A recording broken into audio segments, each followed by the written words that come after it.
اس پر انہوں نے ایک اور سوال کر دیا۔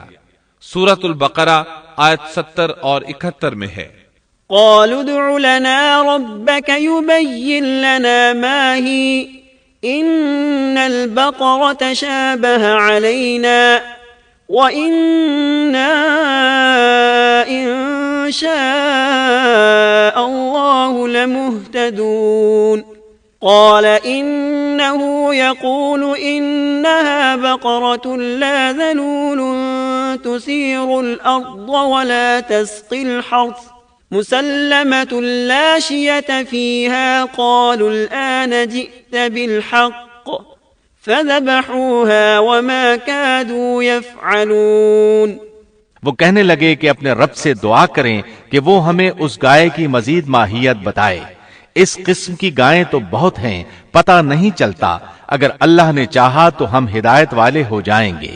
موسیٰ نے فرمایا کہ اللہ کا فرمان ہے کہ وہ گائے کام کرنے والی، ہل میں جوتنے والی اور کھیتوں کو پانی پلانے والی نہ ہو، تندرست اور بے داغ ہو۔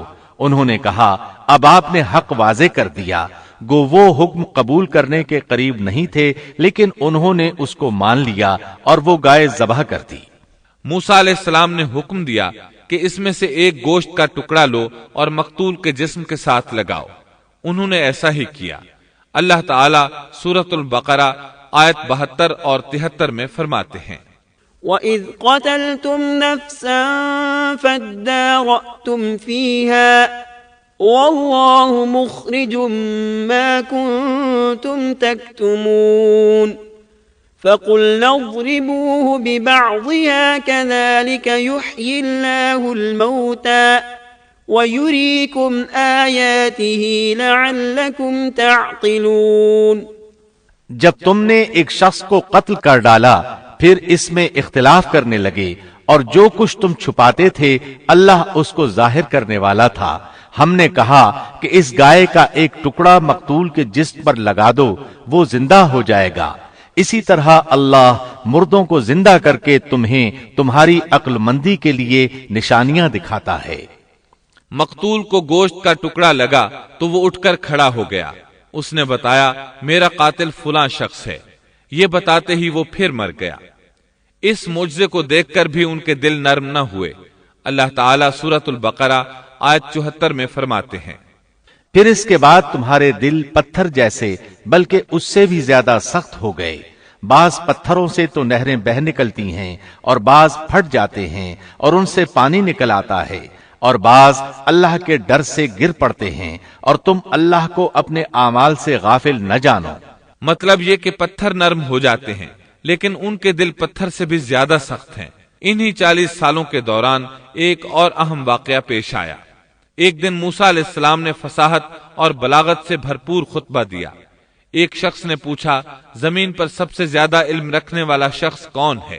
آپ نے جواب دیا میں ہوں۔ اللہ تعالیٰ کو یہ انداز پسند نہ آیا، اگرچہ بات درست تھی۔ آپ اللہ کے رسول تھے، آپ کو اللہ سے گفتگو کا شرف حاصل تھا۔ آپ سے بڑا عالم اس وقت اور کون ہو سکتا تھا؟ اس کے باوجود اللہ تعالیٰ کو جواب پسند نہ آیا۔ اللہ کو تو عاجزی پسند ہے۔ چنانچہ اللہ تعالیٰ نے فرمایا زمین پر اس وقت آپ سے بڑا عالم موجود ہے۔ موسیٰ علیہ السلام نے پوچھا اے اللہ وہ کون ہے اور کہاں رہتا ہے؟ اللہ تعالیٰ نے فرمایا تم اسے مجمع البحرین کے پاس مل سکو گے۔ آپ ایک مچھلی پکڑ لیں اور سفر شروع کر دیں، جہاں وہ مچھلی گم ہو جائے گی وہیں وہ عالم موجود ہوگا۔ سورۃ الکہف آیت 60 میں ہے، وَإِذْ قَالَ مُوسَى لِفَتَاهُ لَا أَبْرَحُ حَتَّى أَبْلُغَ مَجْمَعَ الْبَحْرَيْنِ أَوْ أَمْضِيَ حُقُبًا۔ اور جب موسیٰ نے اپنے نوجوان سے کہا کہ میں تو چلتا ہی رہوں گا یہاں تک کہ 2 دریاؤں کے ملنے کی جگہ پہنچ جاؤں، یا پھر میں عرصہ دراز تک چلتا رہوں گا۔ موسیٰ علیہ السلام کے شریک سفر یوشع بن نون تھے، یہ بھی نبی تھے۔ موسیٰ علیہ السلام کے بعد بنی اسرائیل کی باغ ڈور انہوں نے ہی سنبھالی تھی۔ سورۃ الکہف آیت 61 میں ہے، فَلَمَّا بَلَغَا مَجْمَعَ بَيْنِهِمَا نَسِيَا حُوتَهُمَا فَاتَّخَذَ سَبِيلَهُ فِي الْبَحْرِ سَرَبًا۔ جب وہ دونوں وہاں پہنچے جہاں دونوں دریا ملتے تھے تو وہاں وہ اپنی مچھلی بھول گئے جس نے دریا میں سرنگ جیسا راستہ بنا لیا۔ ان دونوں کو علم نہ ہو سکا کہ یہی ان کی منزل ہے۔ مچھلی کو انہوں نے ٹوکری میں ڈال رکھا تھا، وہ وہاں زندہ ہو گئی اور اچھل کر پانی میں چلی گئی۔ موسیٰ علیہ السلام اس وقت سوئے ہوئے تھے۔ یوشع علیہ السلام نے مچھلی کو سمندر میں جاتے اور راستہ بناتے دیکھا، لیکن موسیٰ علیہ السلام کو بتانا بھول گئے، یہاں تک کہ آرام کر کے وہاں سے پھر سفر شروع کر دیا۔ اس دن اور اس کے بعد رات سفر کر کے جب دوسرے دن موسیٰ علیہ السلام کو تھکاوٹ اور بھوک محسوس ہوئی تو یوشع علیہ السلام سے کہا کہ لاؤ بھئی ناشتہ کر لیں۔ یہ تذکرہ سورۃ الکہف آیت 62 تا 65 میں ہے۔ فلما جاوزا قال لفتاه آتنا غداءنا لقد لقينا من سفرنا هذا نصبا قال أرأيت إذ أوينا إلى الصخرة فإني نسيت الحوت وما أنسانيه إلا الشيطان أن أذكره واتخذ سبيله في البحر عجبا قال ذلك ما كنا نبغي فارتدا على آثارهما قصصا فوجدا عبدا من عبادنا آتيناه رحمة من عندنا وعلمناه من لدنا علما۔ جب یہ دونوں وہاں سے آگے بڑھے تو موسیٰ نے اپنے نوجوان سے کہا ہمارا ناشتہ لے آؤ، ہمیں تو اپنے اس سفر سے سخت تکلیف اٹھانا پڑی ہے۔ اس نے جواب دیا کہ کیا آپ نے دیکھا بھی جبکہ ہم پتھر سے ٹیک لگا کر آرام کر رہے تھے وہیں میں مچھلی بھول گیا تھا۔ دراصل شیطان ہی نے مجھے بھلا دیا کہ میں آپ سے اس کا ذکر کروں۔ اس مچھلی نے انوکھے طور پر دریا میں اپنا راستہ بنا لیا تھا۔ موسیٰ نے کہا یہی تو تھا وہ مقام جس کی تلاش میں ہم تھے، چنانچہ وہیں سے اپنے قدموں کے نشانات دیکھتے دیکھتے واپس چلے اور وہاں انہوں نے ہمارے بندوں میں سے ایک بندے کو پایا، اسے ہم نے اپنے پاس سے خاص رحمت عطا فرما رکھی تھی اور اس سے اپنے پاس سے خاص علم عطا کر رکھا تھا۔ اکثر مفسرین اس پر متفق ہیں کہ یہ عالم اللہ کے نبی خضر علیہ السلام تھے۔ اللہ نے انہیں نبوت کا علم عطا کیا تھا۔ موسیٰ علیہ السلام نے ان سے بات چیت شروع کی۔ قرآن کریم سورۃ الکہف آیات 66 تا 70 میں ہے۔ قال له موسى هل أتبعك على أن تعلمني مما علمت رشدا قال إنك لن تستطيع معي صبرا وكيف تصبر على ما لم تحط به خبرا قال ستجدني إن شاء الله صابرا ولا أعصي لك أمرا قال فإن اتبعتني فلا تسألني عن شيء حتى أحدث لك منه ذكرا۔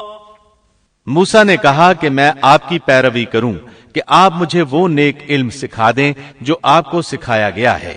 اس نے کہا آپ میرے ساتھ ہرگز صبر نہیں کر سکیں گے، اور جس چیز کی حقیقت کا آپ کو علم نہیں اس پر آپ صبر کر بھی کیسے سکتے ہیں؟